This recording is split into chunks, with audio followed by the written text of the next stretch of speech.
ജീവിത സംസ്കാരത്തിന്റെ ആഘോഷമാണ് പെൻഷനേഴ്സ് സംഗമമെന്ന് all India BSNL pensioners association secretary K Damodaran അഭിപ്രായപ്പെട്ടു. മണ്ണാശ്ശേരി GUP സ്കൂളിൽ Kerala state service pensioners union Mukkam block സമ്മേളനം ഉദ്ഘാടനം ചെയ്ത് സംസാരിക്കുകയായിരുന്നു അദ്ദേഹം. അട്ടിമറിയുടെ ലോകത്താണ് നാം ജീവിക്കുന്നതെന്ന ഓർമ്മ നമുക്കുണ്ടാവണം. പെൻഷനിലും അട്ടിമറി സംഭവിക്കാൻ സാധ്യത ഏറെയാണെന്ന് അദ്ദേഹം ഉദാഹരണത്തിലൂടെ ചൂണ്ടിക്കാട്ടി.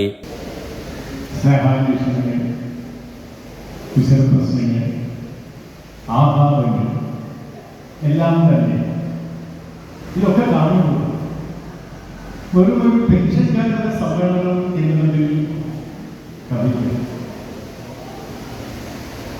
അനുഭവിച്ചു ചേർത്ത ഒരു ജീവിത സംസ്കാരത്തിൻ്റെ ആഘോഷമാണ് ഇത്തരം സന്ദർഭങ്ങളിൽ നടത്തുന്നത് എന്നെനിക്ക് തോന്നിയിട്ടുണ്ട്. Mukkam block committee president K Abdul Rahman അധ്യക്ഷത വഹിച്ചു. M ബാലകൃഷ്ണൻ അനുശോചന പ്രമേയം അവതരിപ്പിച്ചു. ജില്ലാ vice president C Ashokan, MP Asainar, KP Babisha teacher, V Veerankutty, MK Balakrishnan, A Velayudhan, AM Jameela, TT Velayudhan, KC Koyakutty master തുടങ്ങിയവർ സംസാരിച്ചു. ചടങ്ങിൽ ചൂലൂർ KSSP സെക്രട്ടറിയായ അപ്പു സരോജിനി ദമ്പതികളുടെ മകളും ഡോക്ടറേറ്റ് നേടിയ ഡോക്ടർ AP അശ്വതിയെയും ബ്ലോക്ക് ജോയിന്റ് സെക്രട്ടറിയായ P ബാബു വത്സ ദമ്പതികളുടെ മകളായ ഡോക്ടർ ചിഞ്ചു P ബാബുവിനെയും കെ ദാമോദരൻ ഉപഹാരം നൽകി ആദരിച്ചു.